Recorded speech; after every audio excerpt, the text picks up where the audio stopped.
Hello. Oh my goodness, I look not very fascinating. This is Nafisa Monroe with Classics in Color, an inclusive theater company, and I am trying to resume the videos that we were doing in terms of building, working on your Shakespeare monologue. So if you have seen any of the other videos that I did, the first one we talked about just actually choosing your monologue, things to think about when you're choosing a monologue for Shakespeare, and specifically either for auditions or for something just to work on for yourself as an actor. And then the last time we spoke, which was about 2 months ago, August 26th, I believe, something around there, we talked about learning how to figure out what in the world you're saying and looking up words in several resources, making sure that you examined the discourse, which is basically the scholar's discussion about certain words or phrases or certain versions of Shakespeare's words and Shakespeare's works, and using that to inform your choices about why your character is using these specific words in this particular moment. I did say last time that today, on the third video, we would look at the New Variorum and the Arden, but I have chosen otherwise. Dun dun dun! Changed my mind, because I think that it's really important that we look at Scansion. So for those of you that don't know, I think a lot of you following me already know this, so you're probably not watching, which is fine. But Scansion is really figuring out the rhythmic, what may have been the rhythmic intent of Shakespeare's words. And what I say may have been because I think there are some places in Shakespeare where you can say, oh, that Scansion, that rhythm, that's not what he intended. It's clear that that's not what he intended. However, I think there are some places that you can make an intellectual argument about two actors making two different rhythmic choices, and both can be valid, depending on the direction and many other factors. So the couple of lines that I'm going to work on are from Love's Labour's Lost, and it's Baroon, and these are the same lines that we worked on in the last video. And it says, if you want to write it down, you can. And it says, I, forsooth, in love. Here, I'll show it to you. I hope it's backwards, isn't it? Darn it. Let me see if I can, I'm going to flip the camera so you can see it properly.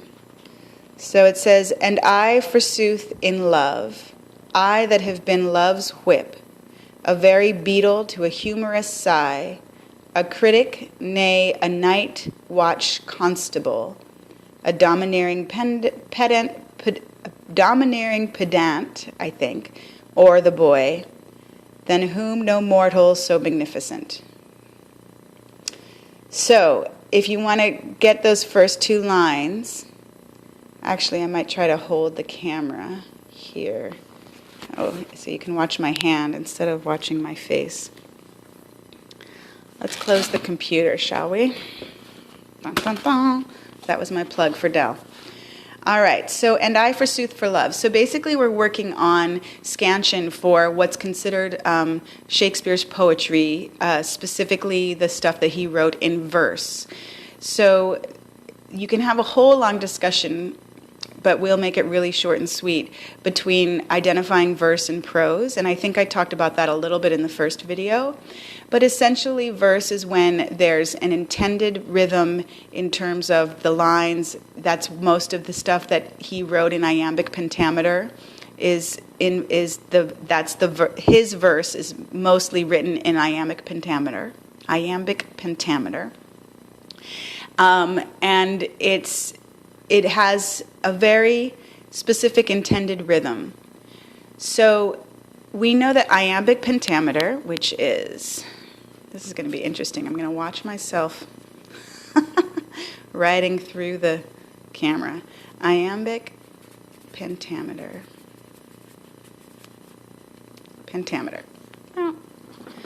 Okay, so iambic, so basically there's something you can see from there. I am. So we don't say, we're going to connect the word iambic with the concept of I am. Not I am, but I am. So we would mark that as unstressed, stressed. So this little U is called unstressed. And this, some people call a sword or an accent or whatever you'd like to call it, is our stress mark. So I am. So I would mark that with a little U and an accent like that. I am. And then pentameter means penta, means 5, and meter means meter, or I don't know. There's another word that I can't think of it right now. But this sense of 5 meters. So for every regular verse line, there are 10 syllables. This is specific to iambic pentameter. 5 feet. So 1 foot in Shakespeare equals 2 syllables. And in each foot, there are, in a regular line, there's an I am. I am. We can have different kinds of feet. We can sometimes have 2 stressed. We can have unstressed, unstressed. We can have stressed, stressed. We can have stressed, unstressed. They all have different kinds of different words. There's a whole vocabulary around that. But for today, we're going to just focus on the concept of stressed, unstressed, and looking at the number of syllables per line.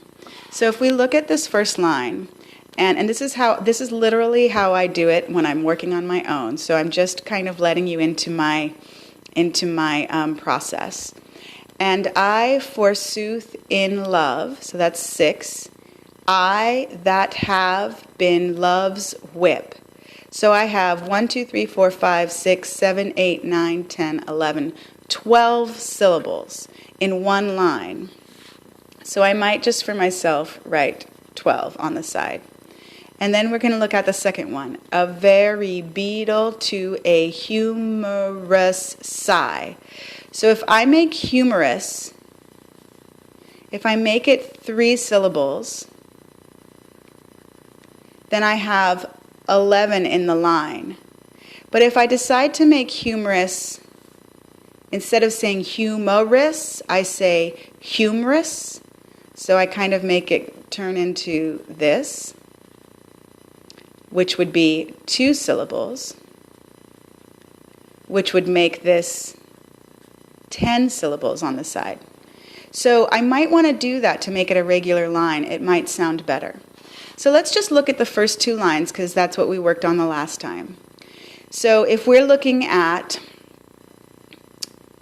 the line with 12 syllables in it, what that tells us is it's in an irregular line, so that there's possibly something special about that line that Shakespeare wants us to give either more attention to or more emphasis on, or that there's some part of the story that's important.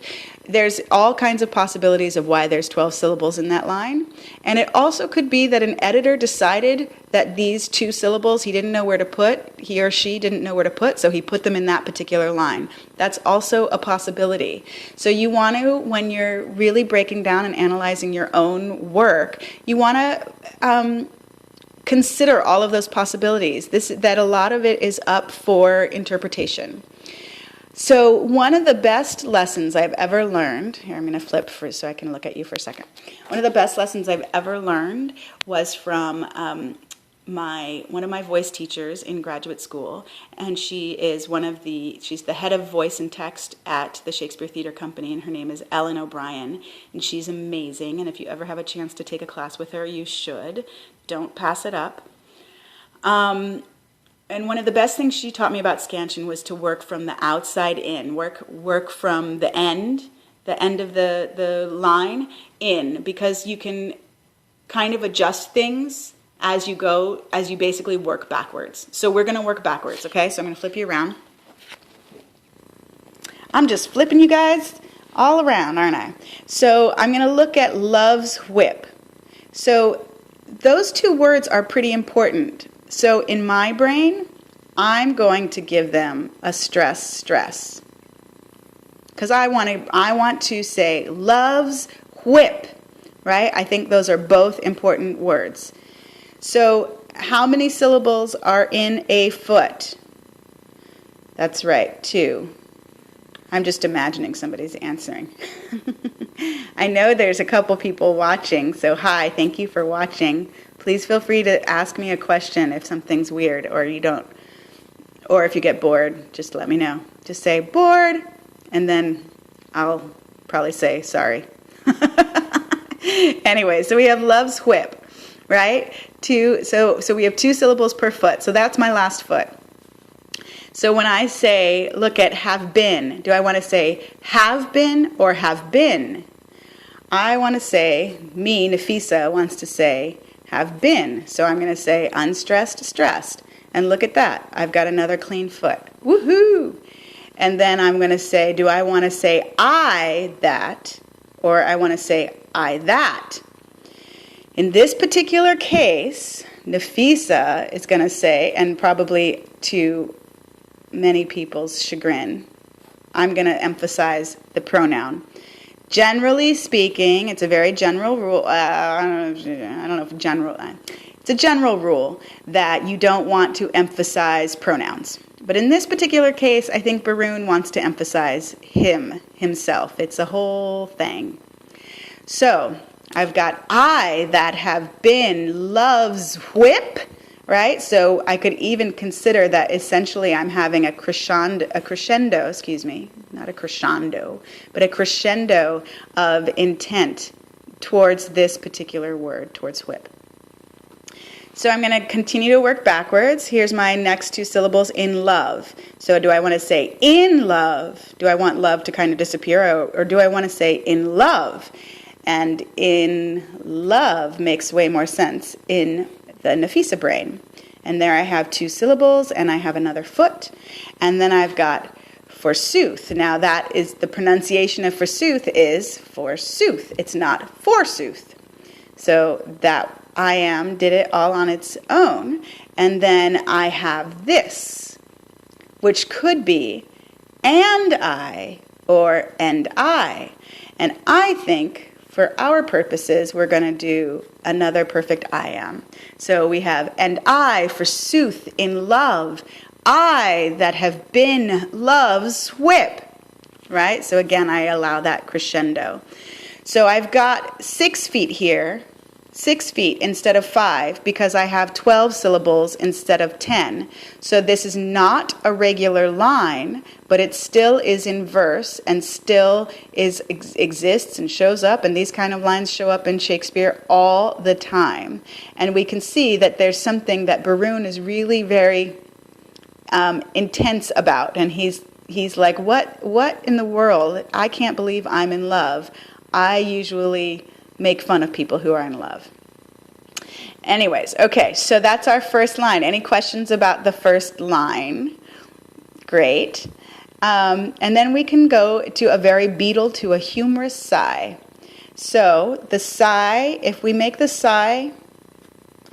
do make humorous 2 syllables, which is what I think we want to do, and what that's called, let's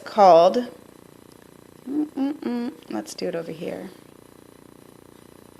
It's called an elision. I hope I'm spelling it right. If I'm not, please tell me. We're going to elide humorous. Okay, so humorous. So here's the trick in this particular one. My foot is coming in the middle of the word because I split up feet based on syllables, not on words. I split up feet based on syllables, not on words, okay? So I have a fine I am there, I have another I am here, a humorous beetle. I'm going to break up beetle, and I'm going to break it up right between its consonants. So in this particular case, I don't really want to stress two, so I'm going to put unstressed, unstressed for both of those. And then I know that B in the beetle is stressed, so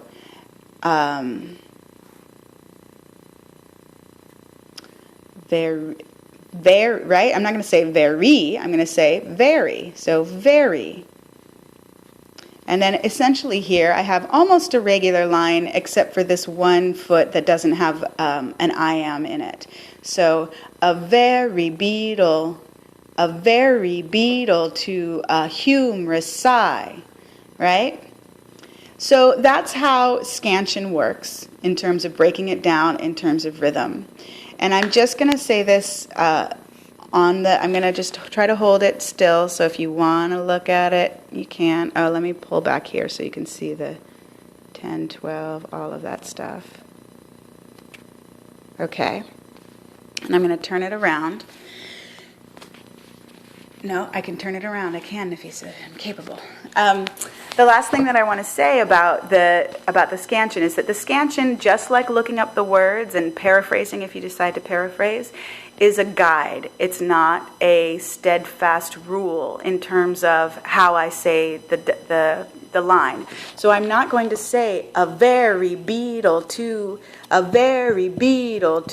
humorous sigh.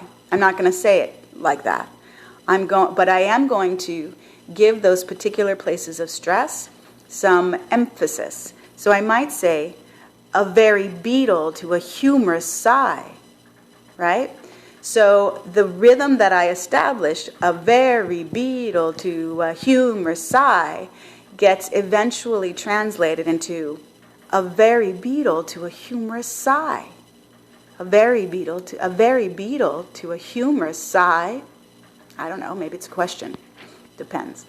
Anyways, so know that you are scanning the verse to help guide you to the words that should receive emphasis and to the rhythm of a particular character. However, you are not saying the words and the lines in that staunch, strict, rhythmic verse like it's a song, necessarily. Depends on the monologue, and again, if you have questions about a particular piece or a particular line, please feel free to tweet at me at classicsincolor.com, or you can ask me a question on our YouTube page or via the website, classicsincolor.com. Oh, wait, I said the tweet, at classicsincolor. You know what I'm talking about. Or you can watch me on Periscope here whenever I actually manage to get on Periscope and ask me directly. I hope this was useful, and we will continue, hopefully, next week to work on more things for your Shakespeare monologue. Have a wonderful evening and a good week. It looks like it's going to be a full moon either tonight or tomorrow night, so stay safe, whatever that means. I don't know. All right. Thanks so much for watching. Bye.